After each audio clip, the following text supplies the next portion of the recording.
what's going on? Yee, buddy, it's a hot one. Welcome to this week's episode of the Stickbow Chronicles, brought to you by Blackwidow Bows. I'm Rob Patudo, and I am sweating like Antifa rolling through rural America. Well, first off, I want to give a big shout out to Chad Holmes, Homemade Custom Bows. You know, he reached out to me, gosh, it's been a while ago, several months ago, I guess, and mentioned this guy's name and said, good guest on the show. And I'll be honest with you, I get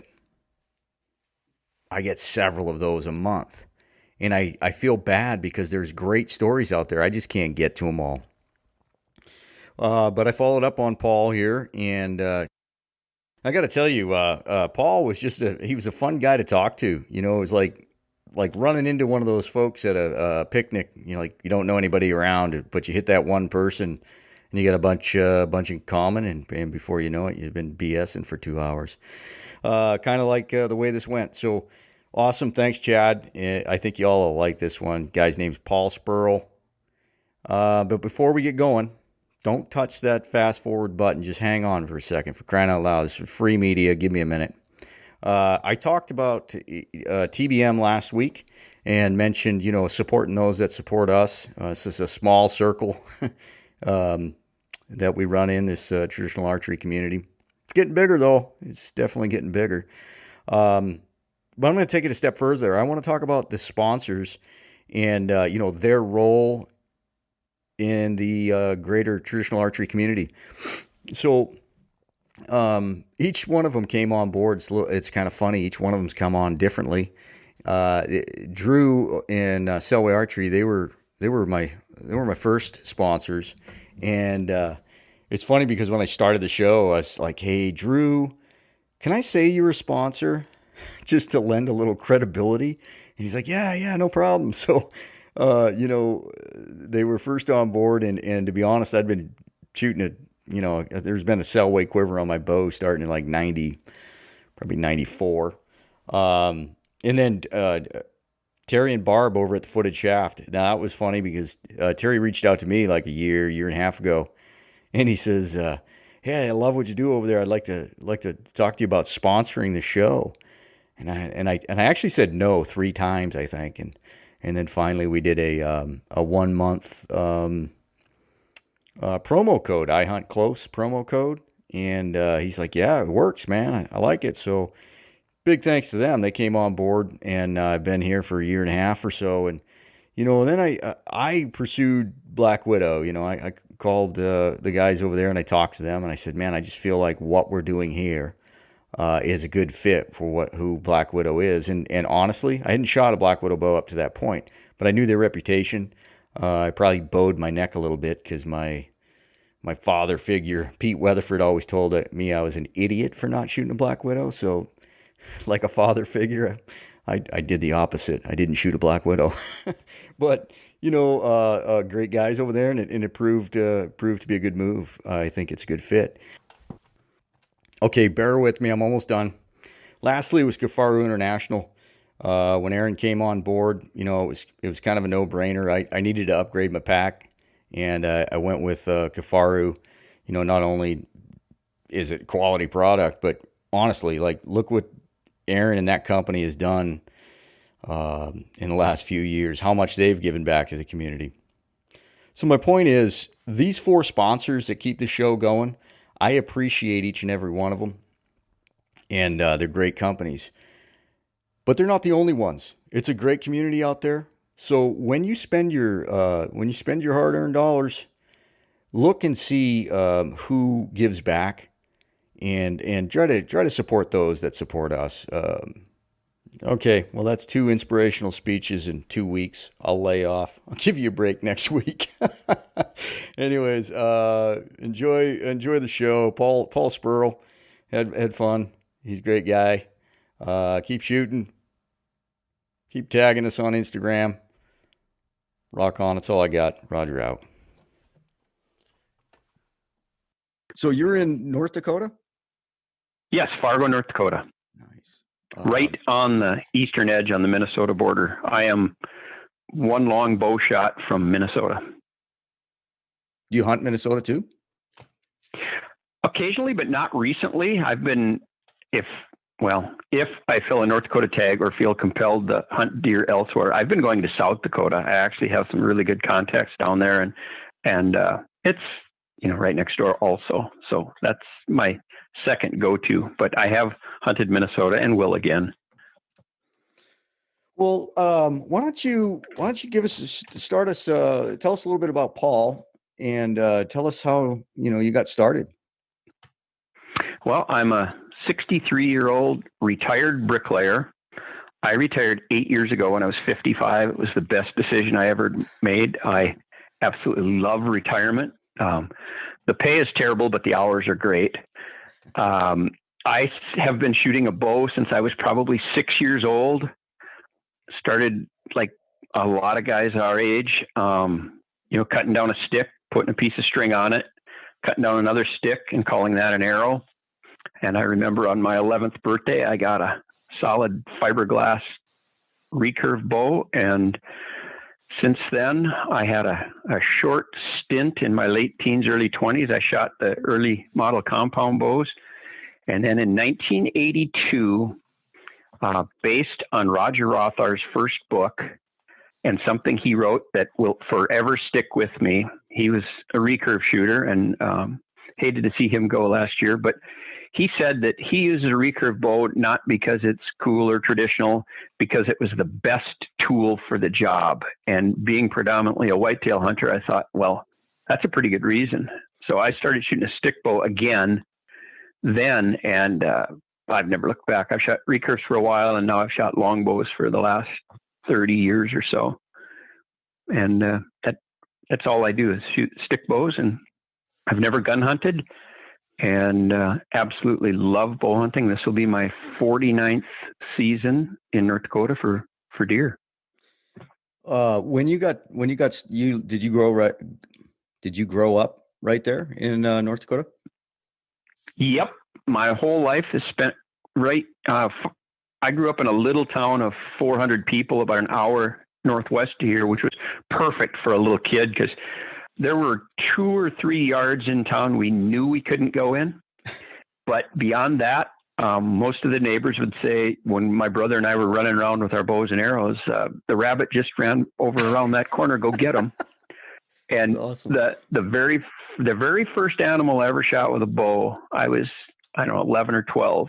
My brother and I were out in the evening hunting cottontails, and this rabbit ran around the corner, and at the used car lot, he ran underneath a car, and I got down on my knees. I turned the bow horizontal to the ground and shot that rabbit, and he ran out from under that car with the arrow sticking in him, turned the corner, and ran right down the sidewalk of Main Street, bleeding with the arrow out of him, and he quickly dodged around the corner and got off Main Street. But at that time, back in the 60s, had there been anyone else around to see it, they'd have been cheering, not, calling the cops. So that was the benefit of growing up in a little town. But North Dakota my whole life. That's a great story. So you guys, you guys had some really good small game hunting growing up then over there. Rabbits and squirrels were great. There were a lot less deer then than there are now. I started deer hunting when I was 15, and there were deer around, but nothing like, about 8 years ago, we had 3 successive bad winters, but just previous to that, we had our all-time record deer numbers, and we're recovering now. But back in the early 70s, there were a lot less than there are now, but there were enough. It was fun. So do you still small game hunt? Very seldom. I think I probably kind of got my fill of it between gophers and rabbits. And now it's more, if we're on a hunting trip and we've been eating freeze-dried food, a grouse or a rabbit is certainly welcome. But for the most part, I just want to leave them alone and let them go on their way and enjoy watching them. And I guess I probably shot enough of them that I don't need to shoot another one unless I want to eat it. I guess the reason I ask is that is such a loss, I think, for the younger generation. Where I grew up, we didn't have deer to speak of. but we had small game. And, that's really what's, had hunting sinking its talons in me was, the small game, the action, the moving around, and getting shots. Oh yeah, we filled that niche with we call them gophers. They were, I guess, Richardson ground squirrels. There were a lot of cattle pastures around back then, and every one of them had these gophers in them. And they're all gone now. The cattle pastures are still there, but they've gotten rid of the gophers. But we would go out there, and you could spend all day just continuous shooting. And they were harmful, destructive, and every rancher farmer was happy to see out there getting them. We did it with a bow and arrow, so we were fooling them. We weren't getting rid of very many, but we had a blast trying. I remember my little brother following me around the woods because I had a bow and he didn't. I didn't share, and he doesn't bow hunt today to this day. So maybe that had something to do with it. But he would carry my arrows because they didn't have a quiver, and just terrorizing. I got tons of wood. That was just, man, that was a blast. Not a care in the world. You didn't have, all the things breathing down kids' necks. But I guess to my point is, that's just, I think it's a huge loss for us as hunters to overlook small game and the impact it can have on kids. Yeah. And part of the issue now with kids is there's so many things pulling at them, organized sports, and we're going to consider pre-COVID, but it's so hard to get them out in the woods anymore with video games and soccer and baseball and everything going on, that it's hard. It's not very common that you see a young person, well, even at the archery shoots, they aren't there, and that's partly our fault for not grabbing them and mentoring and getting them out there. Yeah, but, I agree. Especially with single parents, it is, those are the ones that need to be reached, those kids. But I'm as guilty as anybody. It's all I can do with my job and all that to focus on keeping my kid engaged, right? So yeah, that's on me as well. But I will say, the clubs around here, you do see a lot of kids, at 3D shoots. So it's not a total loss. Yeah, not to say there aren't any, but they are getting pulled at in 42 different directions. It's hard, but we have some really good archers, young people archers around here that are just tremendous, target shooters. And they hunt too, but not like when I was a kid. I will say it marvels me to no end. Like, you hand a little kid 4 or 5 years old and you hand them a bow, and they're shooting 6 and 7 years old. It's amazing the accuracy that they can attain. I was talking to my boy. My boy's 13. He's gonna be 14 next month. And we were talking about a shoot we'd gone way over in Western Washington, and they had a bear. I think it was a grizzly bear. It was a bigger target on a raft floating down the river, and all the archers are standing there, winging arrows out. And here's this little kid. I think he was like 5. He tends the thing. He tends it, and it was a long shot. It's a kick in the pants, and then of course all the adults get so excited, when the kids do good. Yeah, it's pretty fun. And of course kids love to be praised. So it's a win-win-win all the way around. Yeah. But, as far as traditional archery, I had 2 instances here recently. The first one was about a 14-year-old boy, and a good friend of mine does a tremendous job mentoring youth. He's my idol in that. And he invited a bunch of people, kids and adults, over to his house. He's got outdoor range. He's got 4 or 5 targets spread around his backyard, and everybody just shoots. And, we had our stick bows. Most of the people had compounds. And this 14-year-old boy, I handed him my longbow. He'd never seen one. And I said, yeah, just shoot at the target. We're close. And I step back and no instruction. He doesn't need it. And he pulls it back and holds it and holds it and holds it and lets it down. And he does it again. He pulls it and holds it and holds it and holds it and lets it down. I said, what's the matter? He said, I can't get it to break over. Yeah. Awesome. I mean, it didn't even enter my brain that this is what he's thinking. And then here just recently, we have an urban hunt in the city of Fargo, and we have a proficiency shooting test and a written test.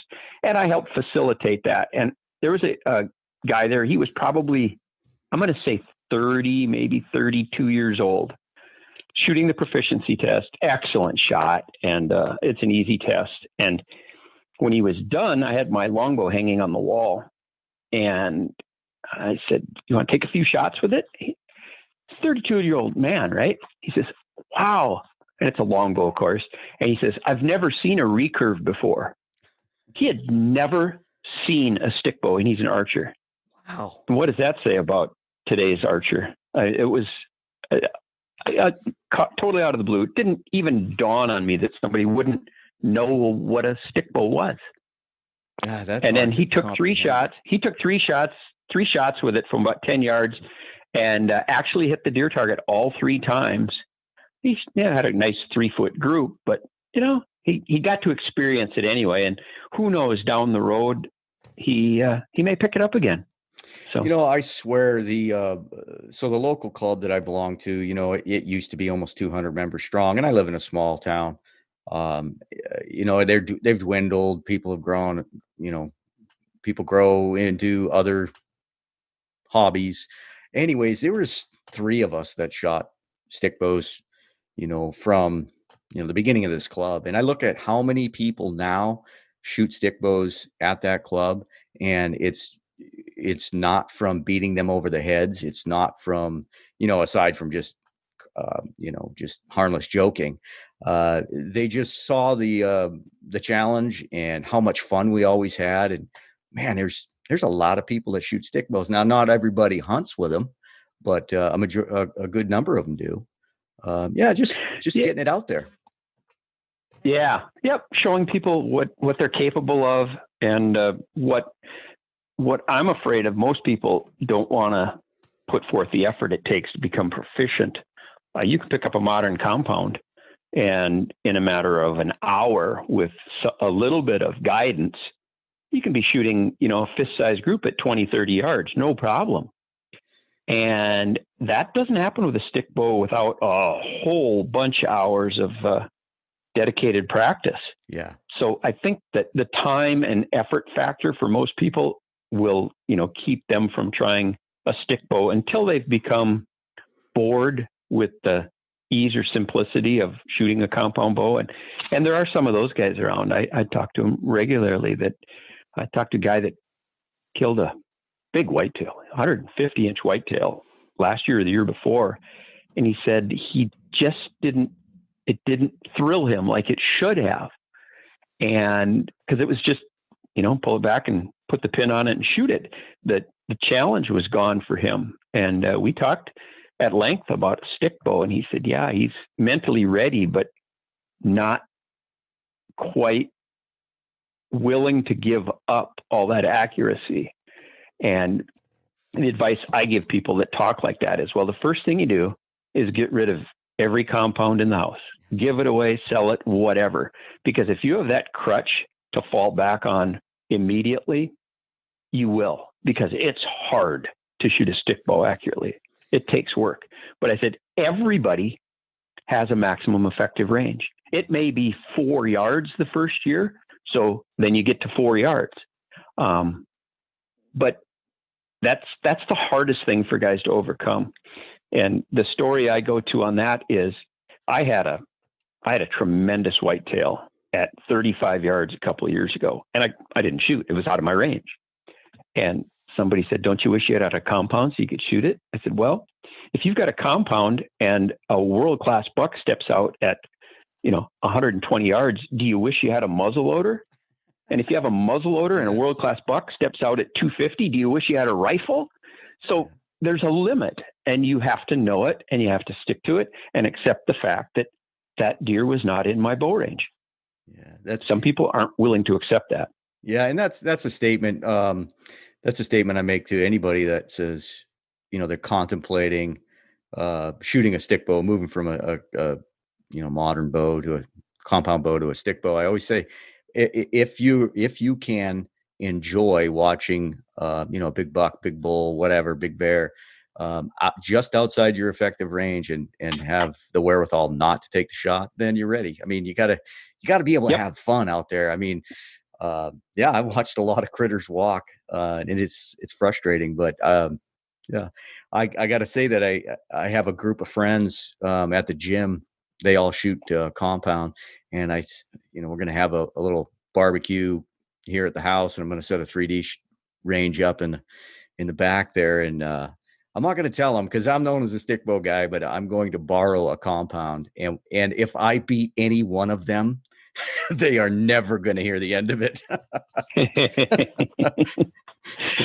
Yeah. It was quite a few years ago now. I used to be a better shot than I am now. And I don't know if it's lack of concentration, lack of strength, or just, I don't know what, old, but there was a team shoot, and I'm not competitive anymore, but at that time I was. And a good friend of mine, it was a mixed team. So it was a compound shooter and a stick bow shooter. And we had a plan where he was an excellent shot. He would shoot first. And of course he vitaled everything and gave me an aiming dot. Well, when you have a spot to concentrate on, and I was on that day and I shot really well. And the guy in the group we were shooting against with his compound was a decent shot.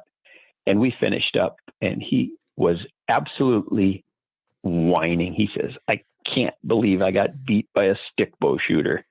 And it was one of the best days ever. It was just, one of those magic days when I know I couldn't duplicate it, and I was smart enough not to try, but to hear him talk like that was very rewarding.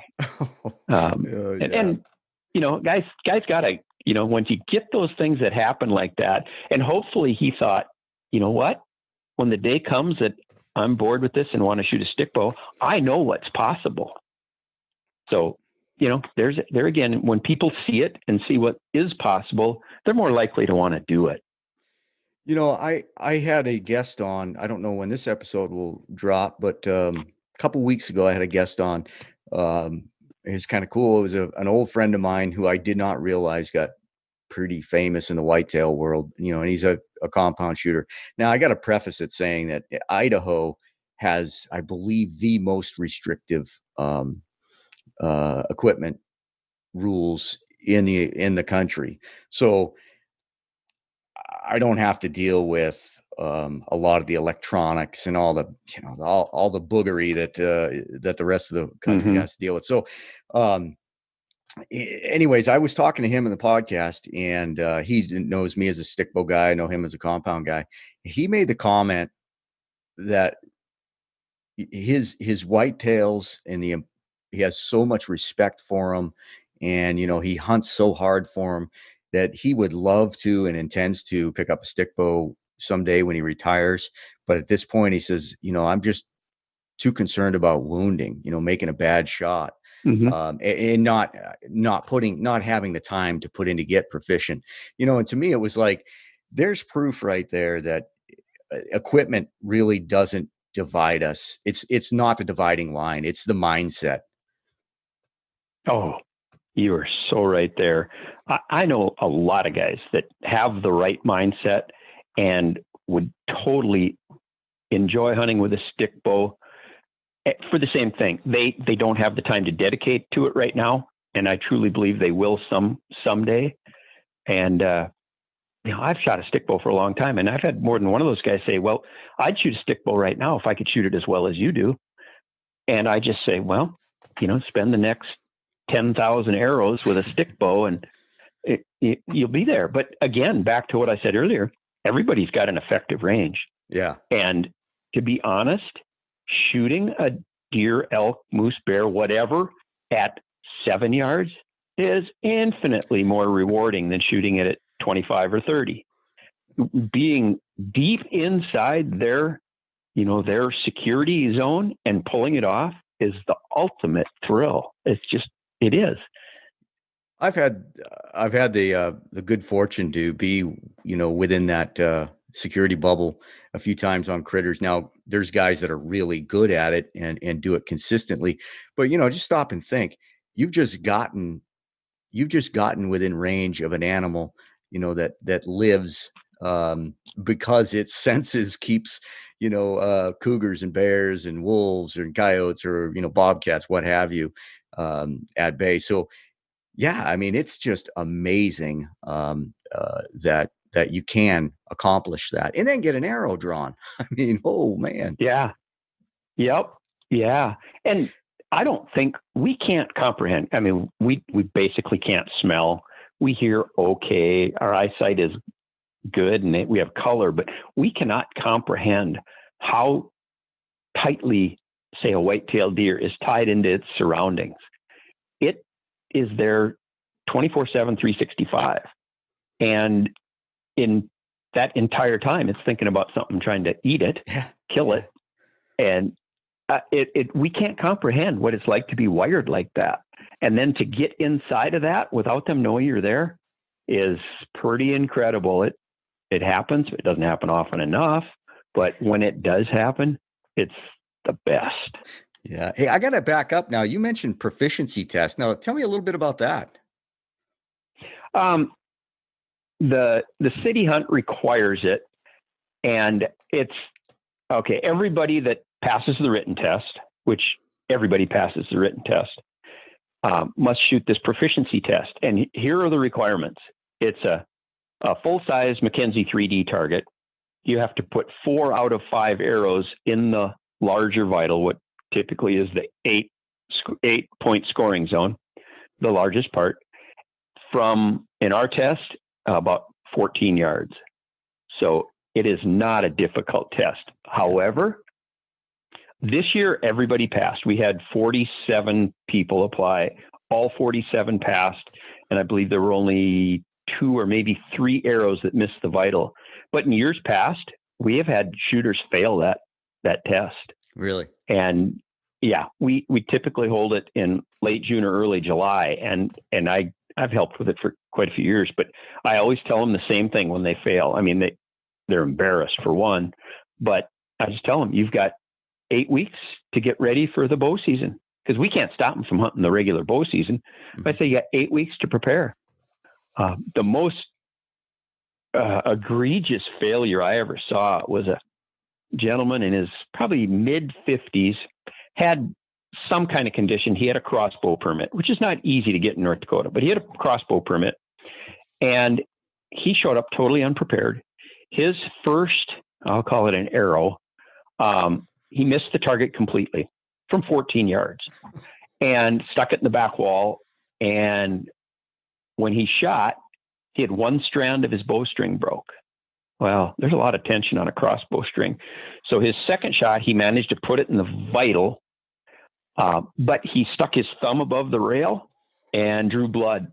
So now he's got to shoot 3 vital shots. He's got a broken strand on his bowstring. He's bleeding from his thumb. He can't have any confidence. And then he proceeds to miss the target with his third shot. So he's done. Unfortunately, didn't have to shoot any more shots, but 2 more strands on his bowstring broke. Had he shot 1 more, his string would have broken. The bow would have blown up. Who knows what he would have done to himself. And, I said the same thing. You got 8 weeks to prepare for bow season. Totally unprepared. And that's unfortunate. And I think that mindset is fairly common, not in the hardcore guys, of course. They're ready. They've got their equipment in shape. But there's a large segment that pick up their bow a couple of weeks before the season and go out and try to, get sighted in, get it ready. And those people are scary because they can be out there. They have every right to be out there, but they don't have the guidance or the training or care enough to get themselves truly ready. And that's a shame. And that's what, for me, that's the beauty of bowhunter education. The importance of it, because you meet guys like you, especially younger people. They meet guys like you. I've had other guys on this podcast. One of my buddies from Montana, gosh, he's been a bowhunter ed instructor for 40 something years. And just passing on that knowledge and encouraging people. I do wish, in Idaho particularly, I wish that it would be a choose your weapon situation, because we have, the woods are so full. To me, I would rather have dedicated people than opportunistic people. Maybe that's not a very I good agree. view, but it's the way I see it. No, it's going to happen because there are going to be too many people out there, and it's either going to be limited one way or the other, either by, a limited number of licenses or something. But I've also been a certified instructor for over 40 years. In fact, I was certified by Bill Wadsworth. Oh, you're kidding me. Originated. No, way back. I think, I don't remember the year, 81, 82, something like that. But I'm going to be hunting in Idaho for the first time this year. And they have a bowhunter education requirement. And, Yep. If you have a previous license, you circumvent that. But I thought, okay, I haven't taken the course. I've taught it, but it's an online course here now. And of course, it's going to be that way everywhere. So I took the bowhunter education course again after many, many years of not. And it was interesting seeing it from the other side. And I learned a lot and enjoyed it. And I think I'll be a better teacher because of it. But Interesting. yeah. And everybody should be required to take it. And it's not required in very many places. They've since changed it here in Idaho. But when I was involved, the Idaho State Bowhunters, I was very active. I was teaching bowhunter education. I was in Walmart. I'm standing in line at Walmart. This is a long time ago. I'm standing in line at Walmart at the sporting counter, or maybe I was just standing there, and a person was buying a hunting license, and the cashier, or the person that was behind the counter, was hung up on the bowhunter education because they needed the stamp, right? The archery stamp. And so they called the manager over and said, "Hey, I'm not sure what to do here." And they said, "Just put in any number. It just accepts any number." So I was like, okay, we got a problem here. Yeah. But when I was teaching, one of the most rewarding things, it was a couple of really rewarding times. And I had a guy that was my peer, my same age as me. And it can be irritating for an adult to have to sit in those classes. And that's when it was, in person. And I saw him a month later after the class, and he's like, "Man, you know what? I learned so much." And he was a lifelong hunter. He's like, "I learned so much. Thanks for taking the time to teach those classes." I was like, "Yeah, that's cool." Yeah, we get that every time. And with the online class, we just have a 4-hour, outdoor field day. And, we set up tree stand and the whole 9 yards. But the best part of that is laying out the simulated blood trails. Oh, yeah. And my all-time favorite part, and especially if you have a young female, they're different than boys. They're more focused. Very observant. They have better color. Yeah, they have better color vision. And they're wired different. Yeah. And they are the best blood trailers. But without fail, I would say almost every class, if there's 10 people, one of them will be colorblind. And usually they know they're colorblind, but until they've seen a actual blood trail, they don't realize how poorly.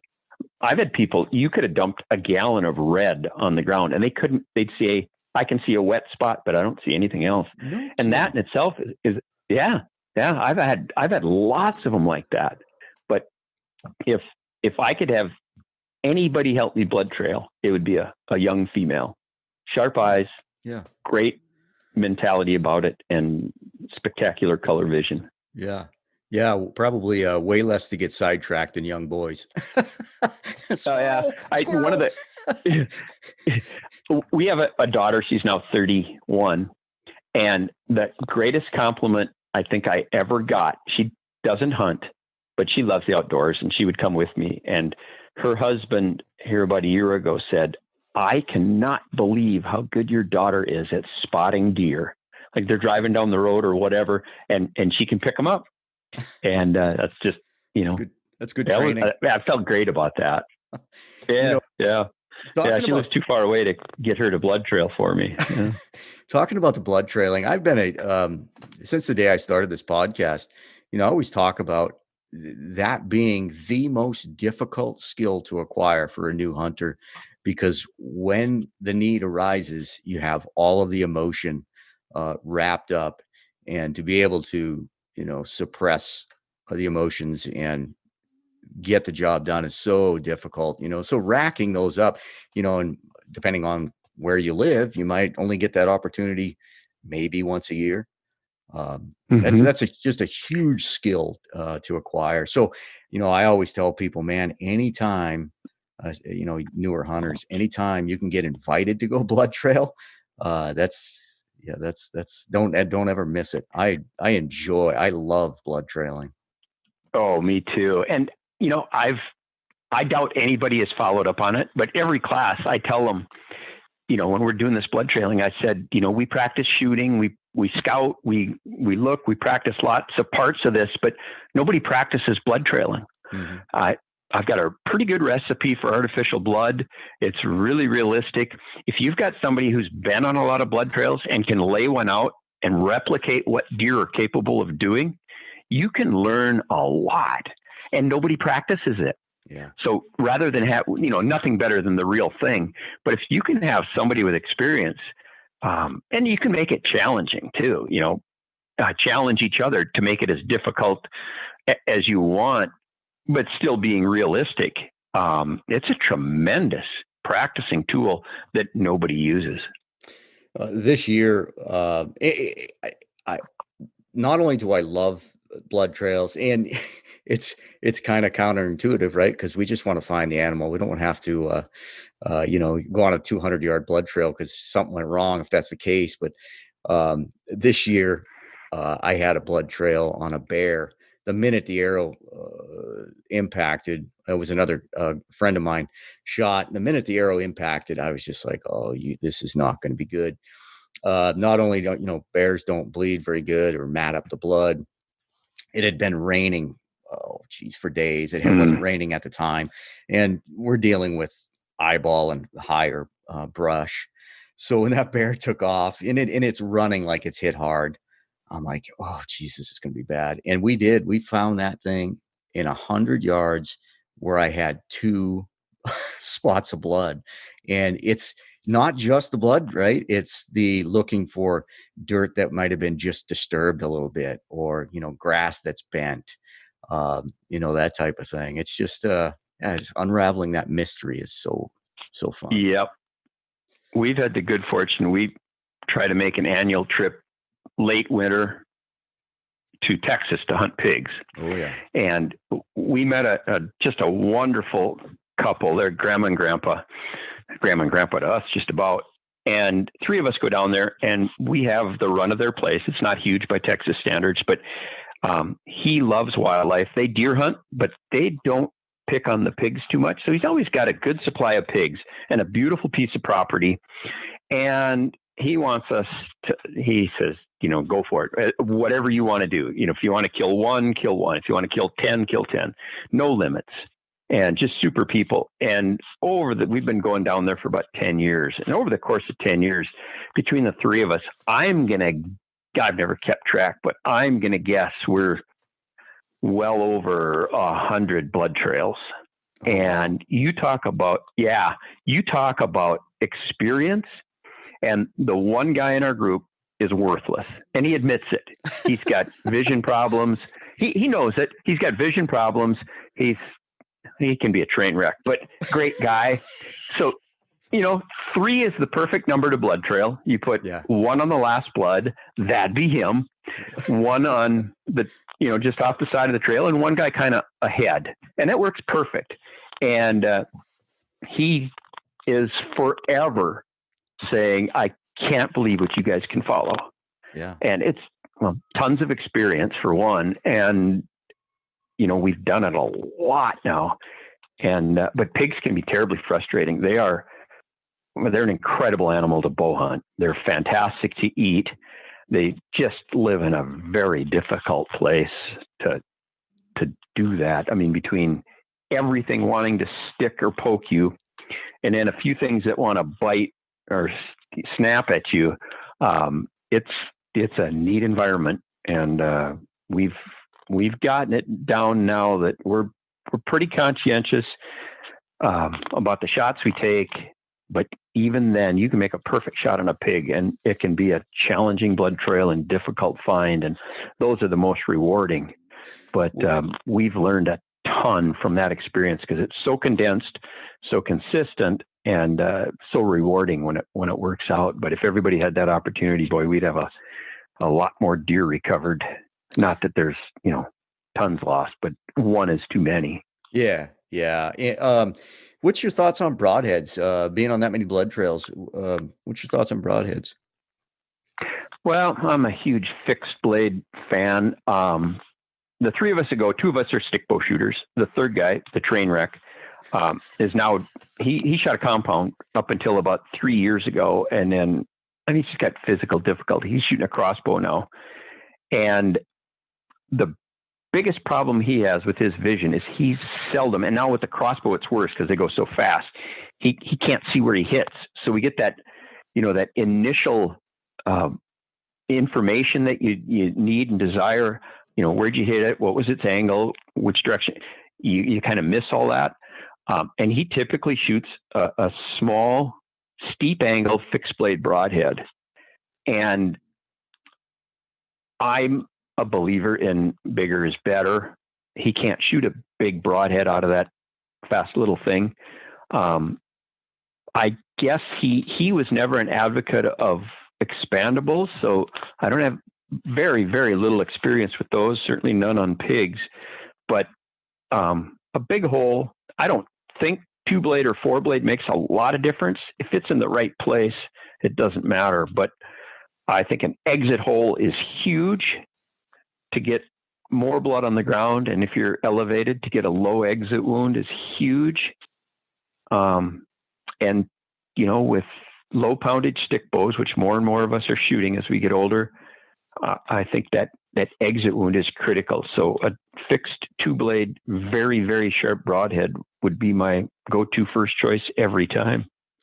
Yeah, the compound shooter, the whitetail guy I referred to earlier, Troy, when he was asking, when we were talking about stick bows, one of his questions was, about penetration, and he's like, man, do you generally get an exit hole, and because he's a tree stand guy, so he knows the importance of an exit hole. But, here he is pondering. He says all of his shots are 20 to 25 yards with his compound.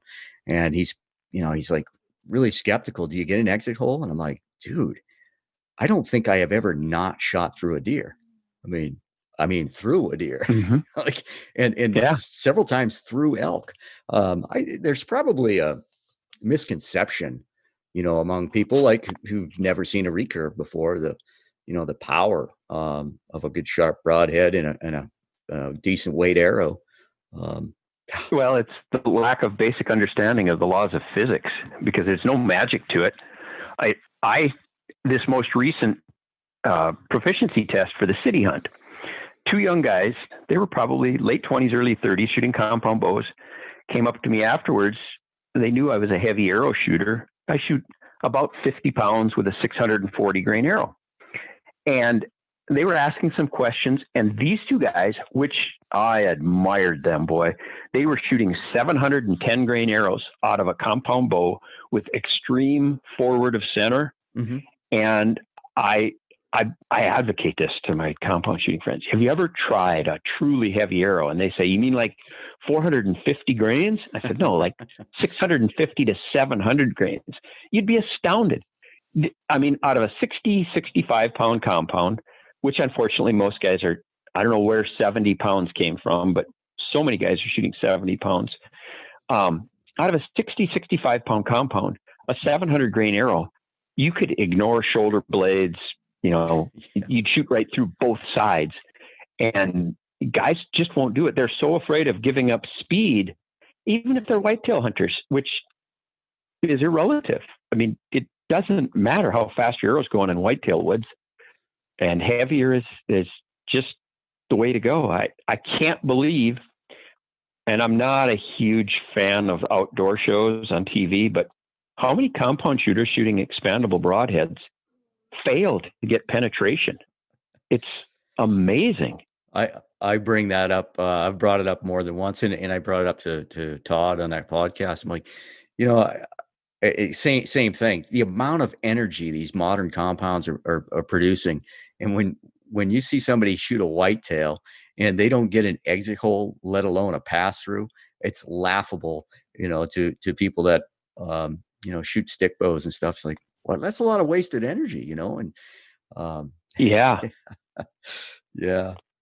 Yeah. The other thing with that is that this year was better, but a couple of years ago, and I don't know, so the people that were applying for, and the city hunt is really the only place I come across, a lot of compound shooters other than some 3D shoots, but you don't get to see very many guys shoot. Well, I get to see all these guys shoot. The number of people that contort and twist and point at the ceiling with their bows to get it pulled back.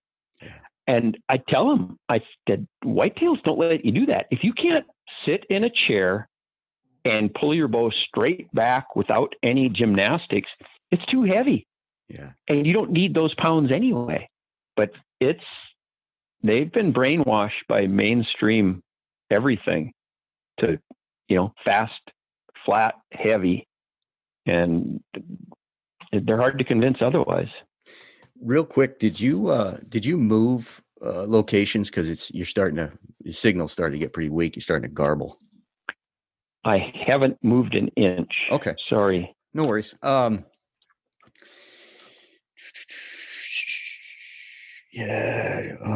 my train of thought. I seldom have a train of thought. No, I'm my boy, kids do like gadgets and stuff. And so he was, he wanted a compound. So no, I got no problems. I got him a used Matthew Mustang. So it's a nice little compound bow and it can grow, with him. And that's one thing that I drill into him, man. You want to up that poundage, but if you're straining, if you're going to poop your pants because you're trying to draw the bow, then there's no sense. There's just no sense in it because critter's going to see you. Yeah. From the time we were young, it was always shoot the heaviest bow you can shoot accurately. Well, that whole statement is wrong in that it should just be shoot the bow you can shoot most accurately, regardless of the weight. Yeah. Yeah. And as my hunting partner and I grow older, and at some point here, I want to talk about hunting partners in general, but we're getting lighter and lighter in our draw weight. And we're going on this elk hunt this fall, and he was contemplating, do I shoot? He shoots, mid 40s on one, and the other one was low 50s. And he was trying to compare the energy and the speed. He chronographed them both, and I said, just don't worry about it. Shoot the one you shoot most accurately. It doesn't matter if the arrow's in the wrong spot, how many pounds are behind it. It doesn't matter how few pounds are behind if it's in the right spot. So, But so you got some pretty good about hunting partners. Yeah. You got some pretty good hunting partners? I have one tremendous hunting partner. We've known each other since high school. We didn't hunt together until, probably, I'm going to guess it was 15 years after high school. In the early 90s, we started organizing and planning an out-of-state trip every year somewhere, mostly do-it-yourself. And we're going on 30 years now. And in the last 30 years, there was one fall that we didn't plan and execute an out-of-state trip of some sort, even if it was, across the state line, camping in a tent, hunting deer, next door. But that one fall, we said, that's never going to happen again. Life is too short. And we've been on some tremendous adventures. We've had so much fun, but it's so difficult to find somebody that, first off, shares your ethics, morals, and goals in bow hunting, shares your socioeconomic, capabilities. You can afford to do the same things, and then has the time to devote to it. That's the biggest problem I have with him right now is he's not retired. His work schedule screws up our hunting, and I'm on his case constantly. But we and our wives are best friends, and they're both retired teachers. They taught together, and it's the perfect mix because we'll go on a week hunting trip and they'll hang out together, or they go to Mexico for a week and we go to Texas for a week. And other couples think that's weird. And for us, it's perfect. It's perfect. The last thing either one of us wants to do is lay on a beach. And they certainly don't want to go to parts of Texas where we go to look for pigs. And it makes the relationships better at home. Distance does make the heart grow fonder. My wife is the most supportive. I am so blessed. She has never once squawked. I could tell you story after story of when she's encouraged me to go when I have felt guilty and thought I should stay home. And she says, "You need to go." And maybe that says something about me with her, but she is tremendous. And my hunting partner, same way. His wife is go. So we go. And oh man, we've had fun. And almost, like I said, almost all do it yourself. Just figure it out and go do it. Total blue collar stuff, no matter what it is.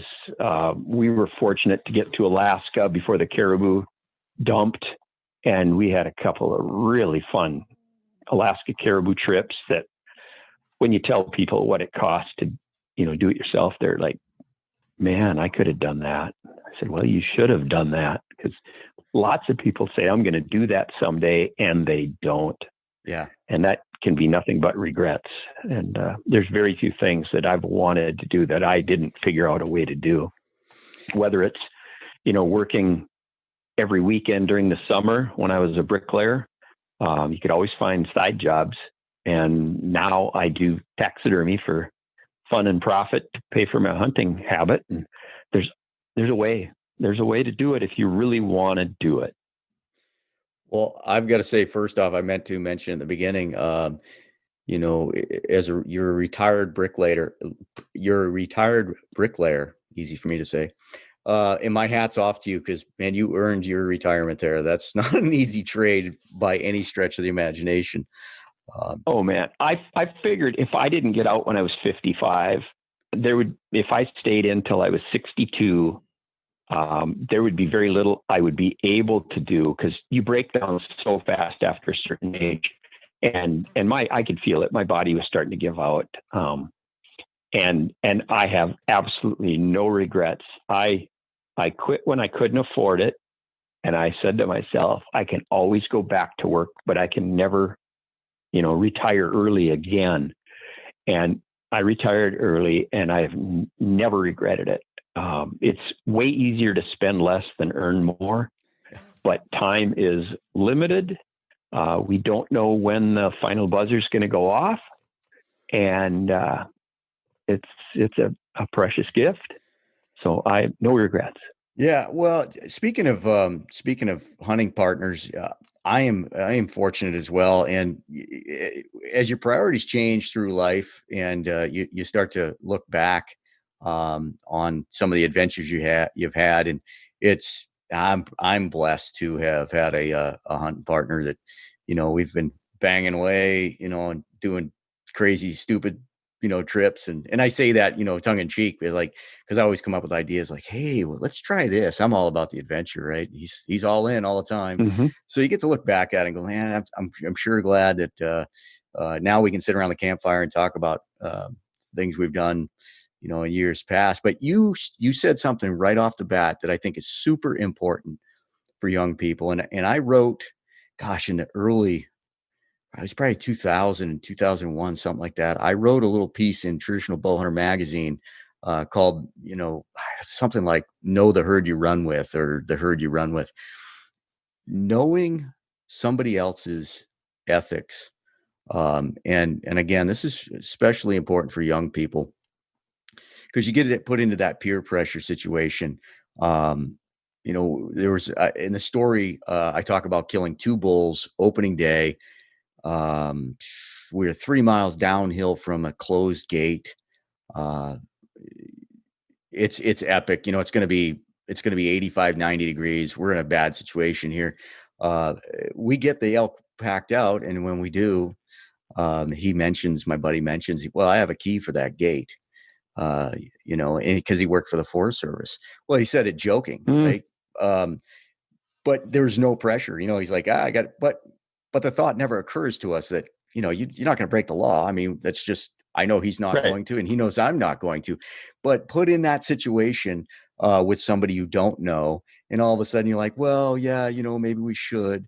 It's just super important to hunt with people that, when times are tough, you run into a jam, you got the same ethics, you got the same morals. Yeah. And we've done a few trips where we've invited others along, and we are very, very careful about who gets invited.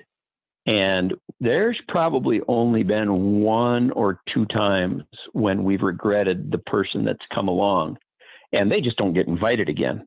And it's never been something terribly egregious, but it's those compilation of little things, unwilling to pitch in with every camp chore, being the first one to say, well, I'll take care of that.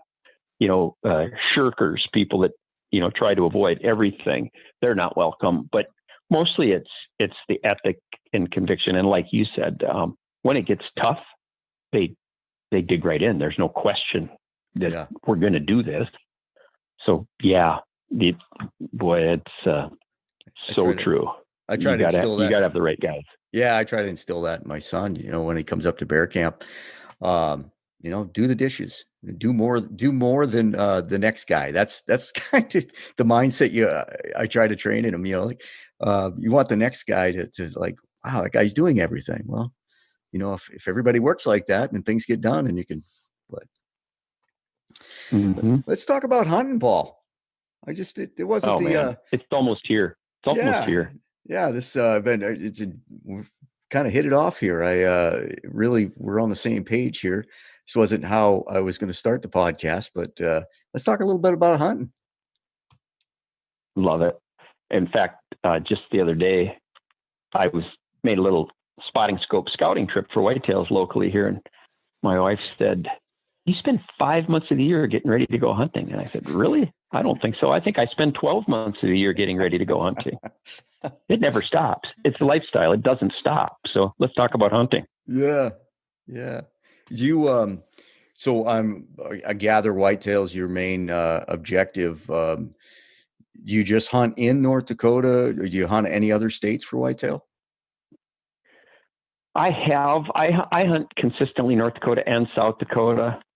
And I've hunted Minnesota. I've hunted Nebraska, hunted Iowa once. I'd like to do that again. Montana, Wyoming.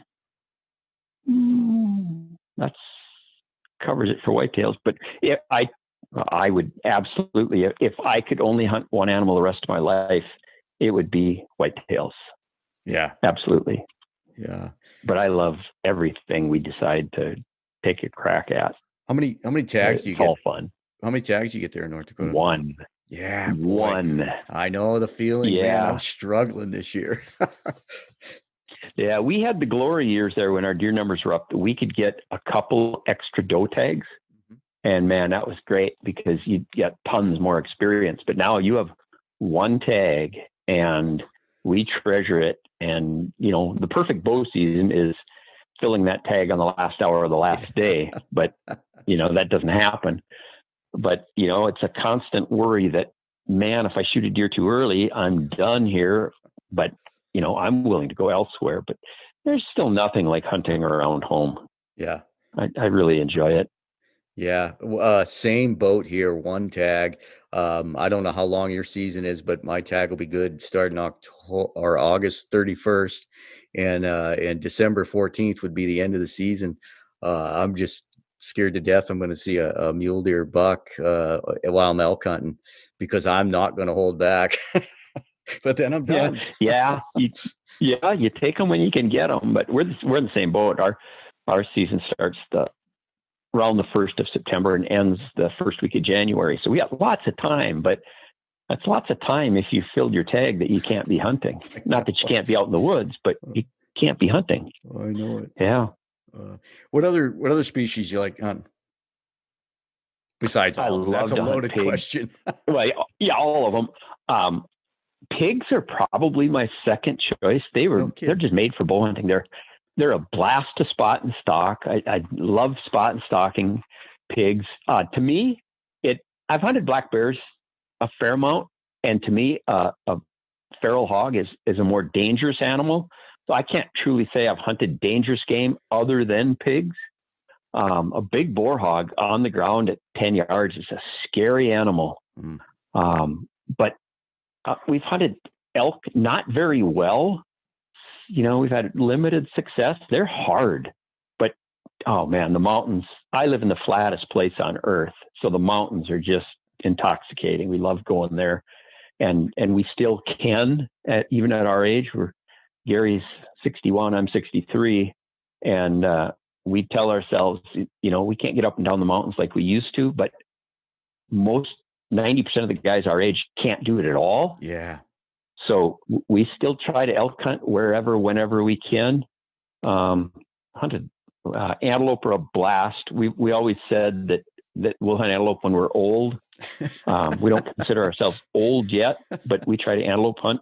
We got a pretty good spot in Wyoming. It doesn't have a lot of antelope, but it has some really nice people there that have become good friends, and enough to keep it interesting. Like we say, we only need one each. So you don't need a bunch, just need cooperative ones. I can't, like you said, anything. Yeah. I can't wait to get after antelope. I did for a few years running, do kind of a spot and stalk antelope hunt in Idaho, and the numbers weren't good, but what a fun time, in August. It's hot. That's, I manage. I hate the heat, but it's just so low keyed. We're glassing and setting up ambushes. And they are just stunningly beautiful. The bucks, antelope bucks, are just beautiful critters. Just spectacular. Yeah, they are so unique. And when you're still working, you have to divvy out your time. And right now, elk season gets the lion's share. So until I pull the plug, it's going to be that.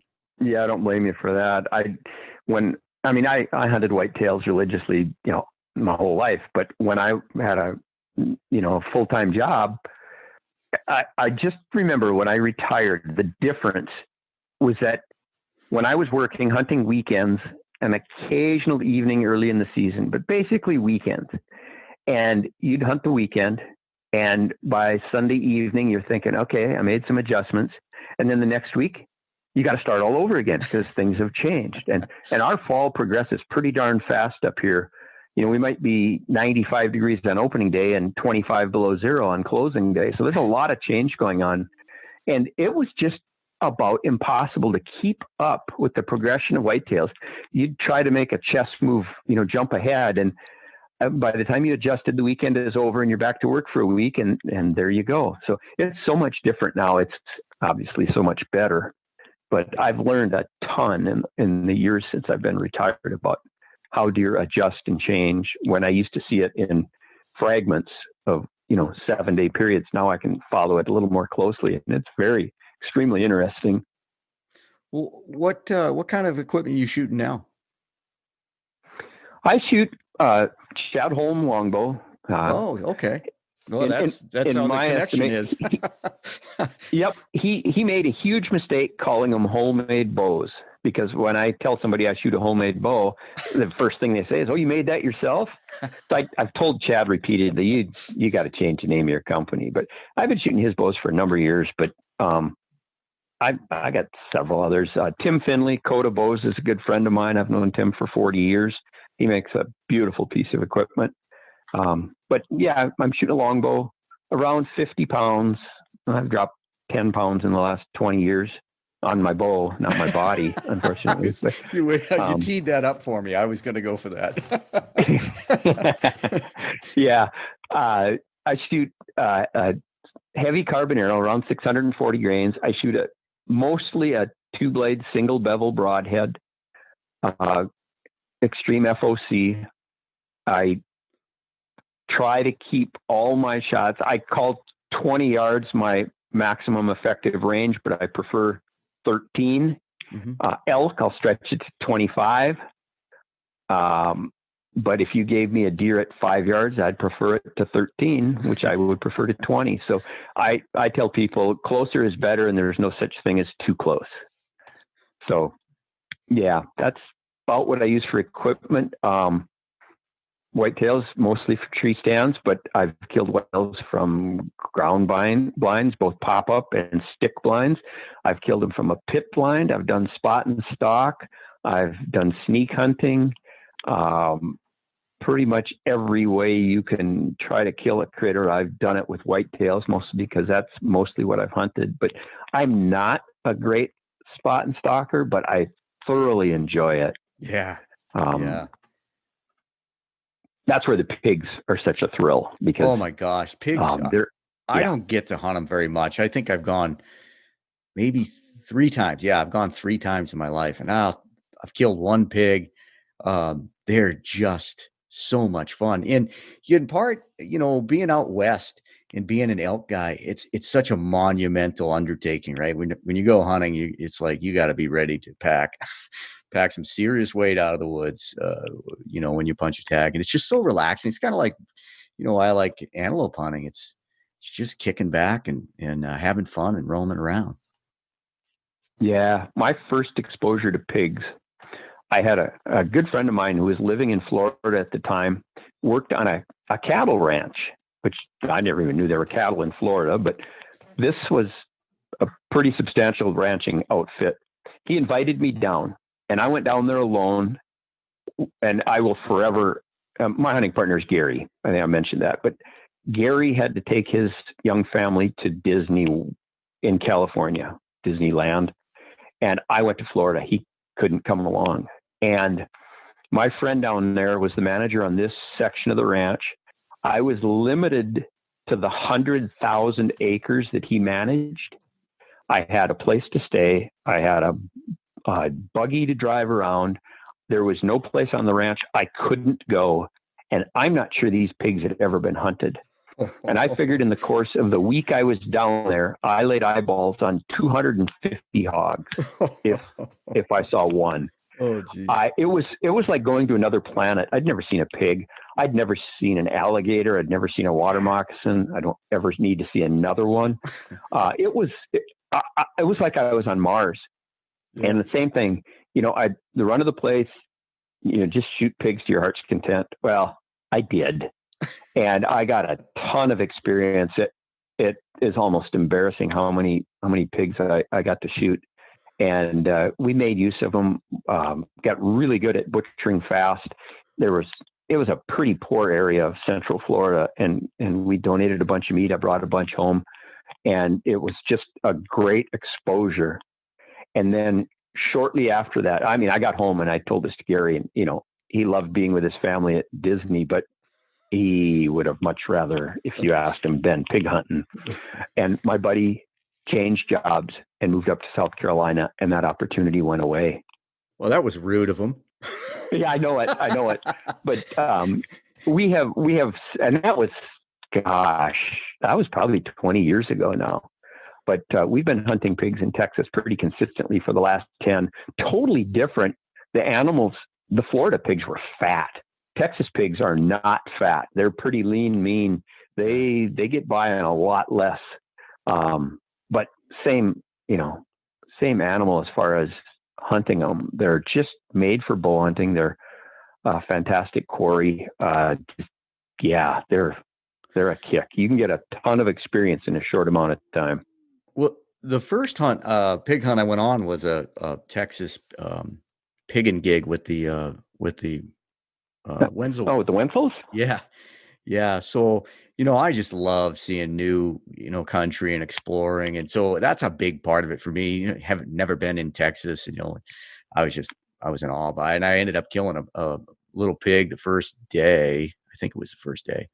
Anyways, one of them, Barry kills just a giant, old, nasty, mean looking thing. And, I've been around a little bit.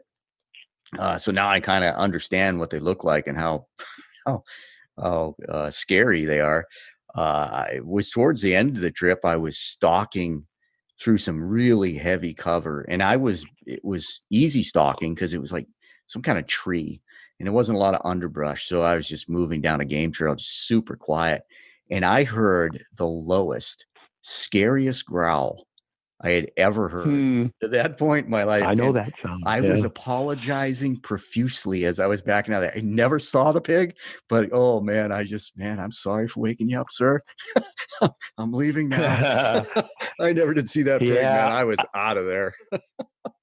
I've only been charged once, and that was a sow that I had shot, and she had every right to charge me. And she got as close as, she was mortally wounded, and I used my bow limb to fend her off at my feet, kind of just tipped my longbow on the side of her neck and pushed her sideways and turned her head, and the rest of her followed. But she was just about done. But it was exciting enough that a healthy or, poorly hit, shouldered or something boar hog, I would not stand my ground. I would be running for the nearest tree without any doubt at all. Our rancher friend down there has told us lots of stories of locals that, we might call them rednecks, that'll go chase with dogs and kind of bay these pigs up and, like try to grab a back foot or something. And they get cut. And a pig cut is a dirty, nasty thing. They had a guy a couple of years ago that was doing something stupid like that, and he got down on the ground, and the pig just about eviscerated him. Could have very easily killed him. And they don't mess around.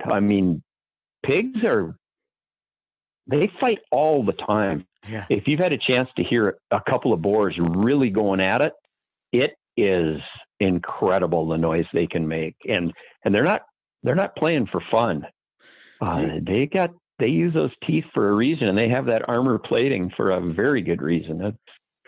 They qualify as dangerous game in my book. That's for sure.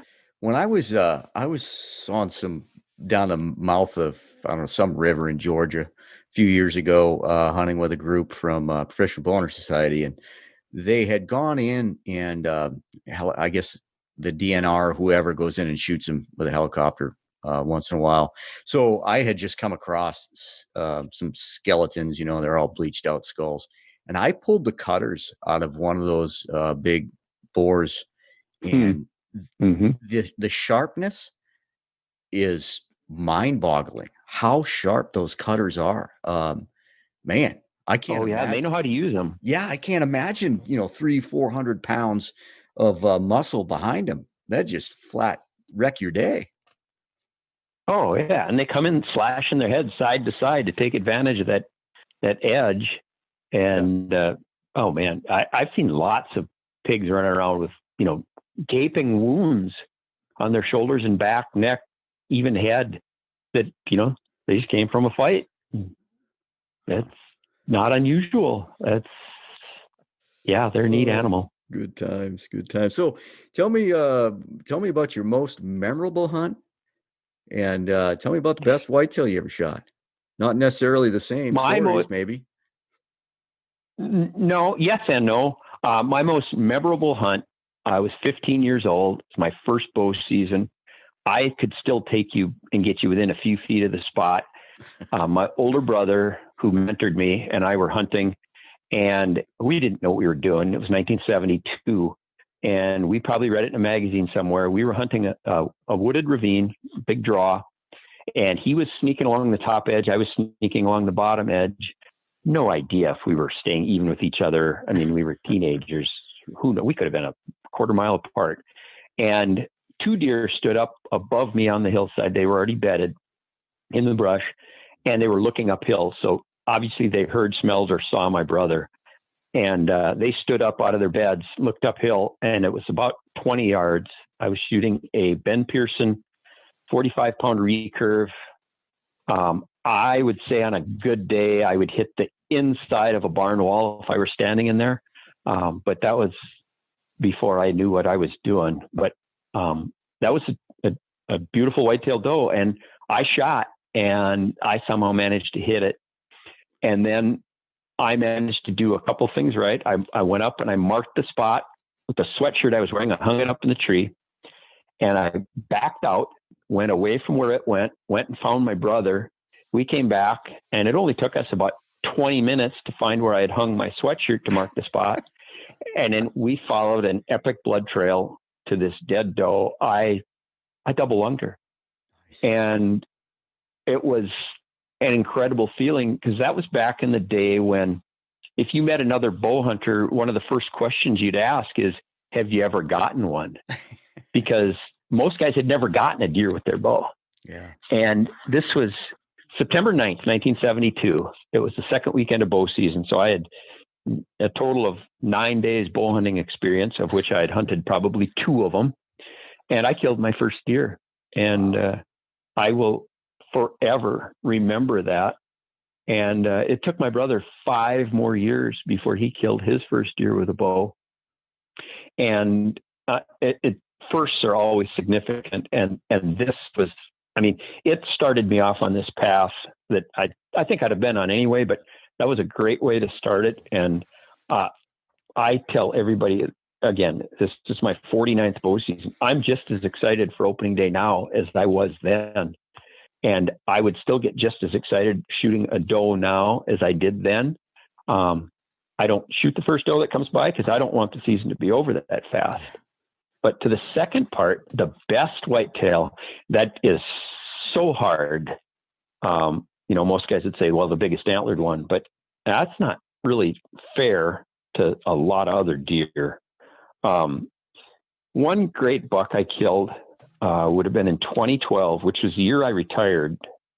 Probably significant that those 2 overlap. But in 2010, this buck was on the farm I was hunting. And the farm I was hunting at the time, a good friend of mine owned it, great conservationist. He had, I think it was about 200-acre farm, not very big by our standards, had a little river running through it, and paid me a great compliment, and that he invited me to hunt there. And he's a hunter himself. He and his wife both bow hunted. And he invited me up because he said he wanted a good bow hunter hunting his place. And I took the compliment and wasn't stupid. So I started bow hunting there. And the second year I hunted there, located this buck and called him Splitter, because he had split G2s. He was a 5x5 with these split G2s and not a lot of imagination, called him Splitter.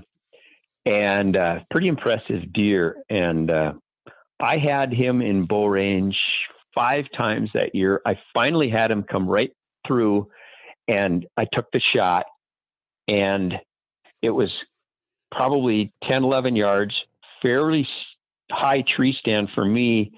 So significant angle. I shot it tight to the shoulder. He did the double mule kick, and I thought, heart shot, dead deer. I waited, till it got dark. I got out. I followed the trail for about 50 yards. Did not have the blood trail I expected, so I backed out. Came back with a good friend and the landowner the next day, and total heartbreak. I mean, we followed this deer for half a mile by spots, hardly any blood, just crushed. And about 2 weeks later, his daughter-in-law saw the deer, and then his wife saw the deer. So we knew he'd survived. And then I saw it again. And after talking with the landowner, he knew his deer much better than me. And he said, you know what? As good as that deer is, I think he's only 3.5 years old. And we decided to, okay, I truly tried to kill him. And I would have been tickled to kill him. but we said, no, let's give him a pass. You had your chance. Let's give him a pass. And I said, it's his land. I said, sure, absolutely. And about, a month later, I was in the same stand I'd hit him from. I had him come through on the same trail. I mean, it was like instant replay, and I did not shoot. I honored his wishes and respected it and realized that, this deer was capable of much, much more. I saw him one more time after that. I rattled him into a ladder stand when I dropped an arrow and it clanked down the steps and rattled him right in. No way. And then I spent the next spring looking for his sheds. Didn't find a shed antler from him. The following summer, we had trail cameras out. I do a lot of, physical spotting with spotting scope binoculars. Never saw him. Nothing. No sightings that fall. I'm thinking, either he succumbed during winter to that wound. He wasn't as healthy as we thought he was. All these thoughts that go through your head. And then the following year, October 27th of 2012, I'd hit him October of 2010. I last saw him in December of 2010. So October 27th of 2012, a morning hunt, and I was hunting along the river, and on the other side of the river comes a couple does, and absolutely instantly recognized him. Huge body now. He's 5.5 years old, still has the splits. Obviously, he's grown, and I mean, I was shocked. It'd been 22 months since I'd seen any physical evidence of that deer, and he went back into this bedding area. I snuck out that afternoon. I snuck in there, popped up a tree stand. I'm sitting, and the does come out, and they come out into this little field, and then I hear a deer working a scrape, and I can hear antlers raking on the tree, and I know it's him. And just then the farmer drives out of his driveway and blows all the does out of the field back into the woods. Away they go. Never comes out. So the next morning, I make plans. The wind is right. I'm going to sneak back in there and try to catch him. He's obviously with one of these does, even though it's early.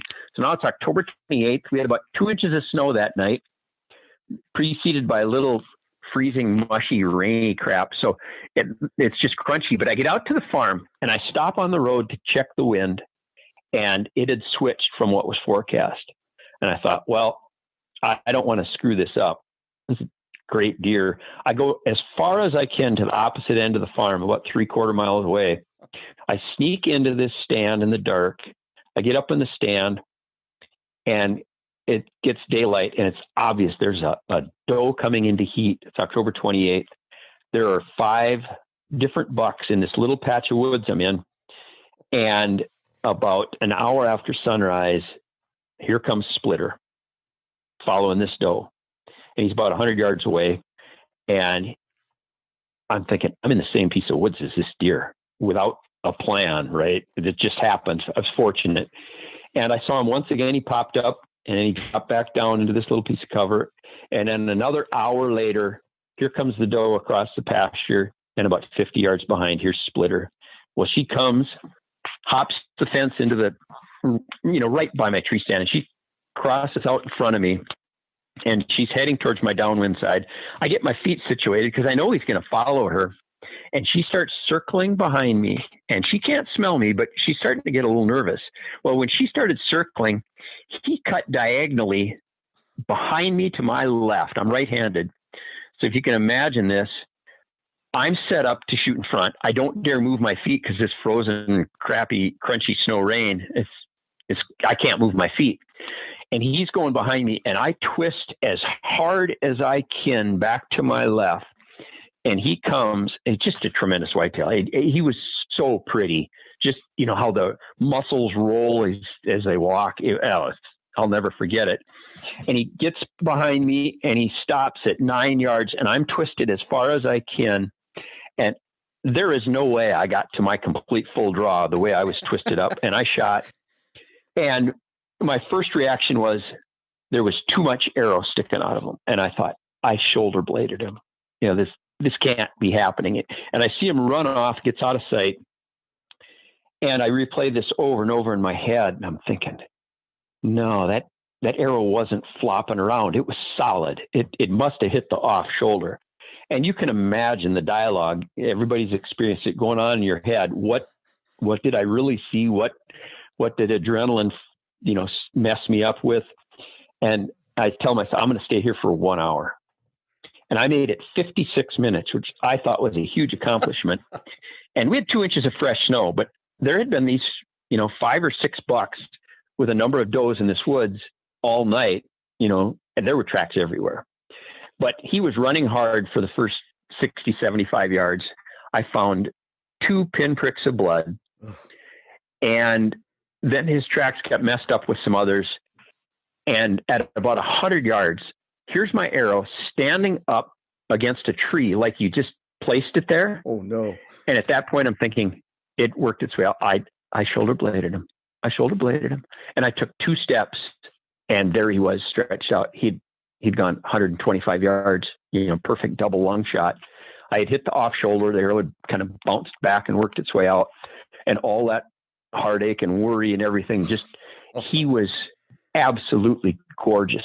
So he was a 5.5-year-old mature buck that I had 2 years of history with, had an opportunity when he was younger, then the whole story I related. And then 22 months later, he shows up and I have the opportunity through a bunch of just good luck and blessings to have a chance at him. And he was just a tremendous whitetail. Score is something that I can tell you what a deer scores, and you can kind of in your head get a picture. This one is I never did find a shed, but he grossed about 172. Oh, geez. Just a beautiful Wow. deer, but such a neat story and history with him that I would have to say that's my best deer. But God, I got so many cool stories about deer, and not necessarily big antler deer, but just cool, the whole experience about it. I have killed one bigger antlered whitetail than that in itself is a cool story. In fact, that's the last whitetail I shot. I haven't shot one now for 3 years. And it's not because I'm waiting for one bigger than that, because I may never take one bigger than the one I shot 3 years ago. But that one is kind of neat because that was a South Dakota deer. And a local guy down there that I've gotten to know, met him hunting, and we've stayed in communication because he's on the ground there a lot more than I am. I make it down for a few days each fall. And we were hunting the same property. A childhood friend of mine, still good friends, his uncles farm that area. So we always have permission. And this guy had gotten permission, good bow hunter. And my buddy Bill and I were down hunting his uncle's farms. And this other guy texted us and said, "You're very respectful." He says, I would like to hunt this shelter belt. Are you guys going to be in the area? And we said, "No, go for it." And the third time in a week that he texted, said, I want to hunt this shelter belt. Said, okay. I said, what are you chasing? Because I know this guy's not chasing forkies. And he sends a picture of this buck, tremendous whitetail, wide, just a monster, just a freak frame. He'd been hunting him for 3 years. He had hundreds of trail cam pictures. He had never laid eyes on that deer. And in the course of the week, my buddy Bill and I were down there. Bill saw him once. I saw him once. I had him as close as 35 yards. And we never had a chance. We didn't kill any deer. I came home. It was one of these instances where my wife, I kind of caught up on chores, and then I was kind of dragging my tail around the house because it was the South Dakota gun season opened in 4 days. And I said, you know what? The bow season closes in 3 days. Do you think I should go back? And I was saying that not for this particular deer, because I had no illusions I didn't know where this deer would be. And, just to go hunt for 3 days. And my wife said, you need to go. So I threw gear together. I called the landowner and called my hunting buddy to see if he could go. He had to work. So I head down there. I got down that afternoon. I spent that afternoon scouting. The next morning I set up in a big shelter belt I had some visibility so I could observe and hunt. I sat dark to dark. I saw two good bucks go into an adjacent belt perpendicular to me about 400 yards away. And the next morning I decided, okay, I'm going to go in there. And my buddy Bill has hunted that for 20 years. And he's got a stand in there that is horrible. It's skylined, it's too low, but it's in a really good spot. And I sat there. It was absolute miserable morning. It was cold. It was in the 20s, which that time of year, it was mid-November. It was blowing 30 miles an hour. It was spitting snow, and the deer weren't moving. I'd seen a doe early and then a forkhorn, and then I had two fawns come in and bed down about 50 yards from me. So they were my sentinels. So I'm watching these two fawns off and on, and I'm eating a cookie, and the fawns get alert, and they look one way, and then I see this deer walking across the belt, and it's this buck again. I mean, just freak coincidence. You know, I was out there, so I'll take credit for being there. This deer walks across two rows of the belt, turns, and comes towards me. And he stops and smells this great big rub tree about 35 yards away. And it gave me a chance to pick up my bow. I had to move my hand about 3 inches, picked up my bow, turned to my left, and he has two choices. He can come, there's a row of thick cedars, and he can come on the near side for a 6-yard shot. He can go on the far side for a 10-yard shot. So I'm all poised and ready. He goes on the far side, which was perfect because he has to walk behind this cedar so I can make a few minor adjustments. And he's walking broadside to me, and I have an 8-inch gap between two cedar trees. It's going to be my shot opportunity. And the most incredible moment happened. He comes walking, and he steps into this opening, and he's not stopping, and I'm not going to try to stop him. And I start drawing back, and I've got an 8-inch hole to shoot through at a walking deer. It's a buck of a lifetime. And a voice in my head somewhere says, be patient, which makes no sense because you can imagine this scenario. There is no time to be patient. But this voice said, be patient. And I took like a half breath, I remember, finished completing my draw and shot, and the deer immediately ran. He came out from behind the cedars about 25 yards away, and I see this red dot that is absolutely perfectly placed. I mean, it was the shot of a lifetime, and absolutely it was a shot you couldn't have made with anything other than a stick bow. And this deer ran about 40 yards, stopped, backpedaled a couple times, then walked out of sight, and I knew he was dead. And I called my buddy from his tree stand, and he was working. He couldn't answer the phone. I did finally get a hold of him later. And then I was shaking, of course, like I always am. And I got down, I walked over there, and this buck was, it was a dream buck. He was 27-inch inside spread, 5x4. And it was the buck this guy had been hunting for 3 years and never seen. I saw him twice. I killed him. After talking, and I called the guy that had been hunting him and told him, and he was happy that a bow hunter got it, not a gun hunter. He sent me a picture of the deer the year before. He'd been in like a car accident, the deer, not the guy, and he had freaked out one side. And I realized the year before I had seen that same buck crossing a field. When I got home, I'd been home about a week, and I got this tremendous set of antlers, and I realized that, gosh, that looks a lot like a shed antler I found the previous spring. I go through my sheds. I've got his shed antler from when he was 3.5 years old. So I had never seen this deer, didn't know he existed till this guy texts me. He's hunting this deer that he'd been chasing for 3 years, had never laid eyes on. I saw him twice the season. I killed him.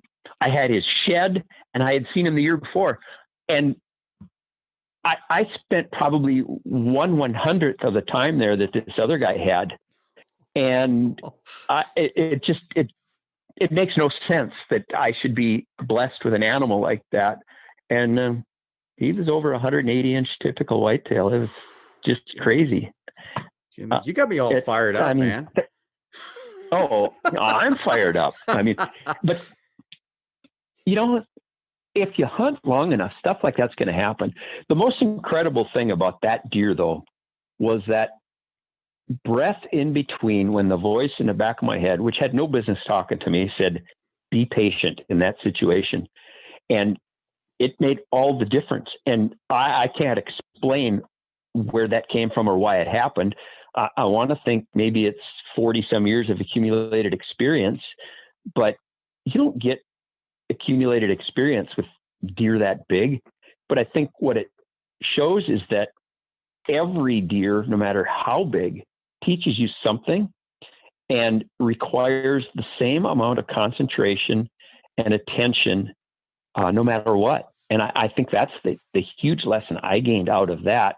And I've realized that lesson was accumulated over all those other, experiences and years of hunting. And, so yeah, those are the two biggest antler deer I killed, but they were both special in ways beyond the hunt and kill itself that really make them, always going to be special. But I tell you, everyone is special. My wife, it drives her nuts. I tell her, my mind is like a steel trap. It just happens to be rusted shut. But I can tell her the day, the date, the time of day when I shot a deer 25 years ago. And like she says, you mean the one by the rock, by the bush, by the tree in the woods? And she knows I know where that is. But so, yeah, they're all important, probably too important. I like to think, and I truly believe that priorities in my life are God, family, and bow hunting. But there certainly are days where I mess up that order. Oh, I hear you there. Yeah. It does speak, it speaks to the character of the other bow hunter. He could have been bitter. Yeah, I don't know him from Adam, but certainly speaks to his character. Oh, absolutely. And I told him as much. And a great side note to that is a couple years after that, he himself killed a true 200-inch non-typical whitetail, not in the same area, but a deer that he had hunted for a number of years. So he's a good hunter, a great guy. And he's a good person to know. Well, Paul, I got to apologize for taking so long to get you on here. I thoroughly enjoyed this conversation. Well, I hope guys can learn something from it. I hate to talk about myself that much, and hopefully it's about the deer, because I spend a lot of time and I'm very dedicated to what I do. I've been fortunate to be in some great circumstances and to have taken advantage of them. But it's my life. It's my life. And other than a brand new granddaughter recently, nice, congratulations. The most amazing experience of my life happened in the woods. Well, I do believe and I do believe that these types of podcasts is just the story, just the standing around BS and type stories. People really enjoy that. There is always nuggets to be learned from, and it's great when it's wisdom, that's passed on, earned through the years and then passed on. So a lot of young guys, some young gals listen to the podcast, and I hope that's what they get from it. But some of the best podcast people, comment on are just shooting the breeze like this. Oh man, I could do it forever. There's been so many cool things. I mean, over that much time, I've forgotten so much that I wish would come back. And sometimes they're triggered just by the oddest thing. What comes back is either funny or educational or just plain goofy. But yeah, it's a great life. Well, big shout out to Chad Holmes for messaging me and dropping your name. Appreciate it, Chad, and I think this is a good one. My pleasure. I thoroughly enjoyed it. I always love talking bow hunting, and maybe we can get together face to face sometime and get after them. That'd be awesome. I appreciate your time. Good luck this year. Good luck this season, and good luck in Idaho. Yeah, we'll be down in the Palisades region. No idea what we're going to run into, but we're going to have fun. Well, that's the key, having fun. Cool. Yeah. So, Paul, again, good luck. Take care.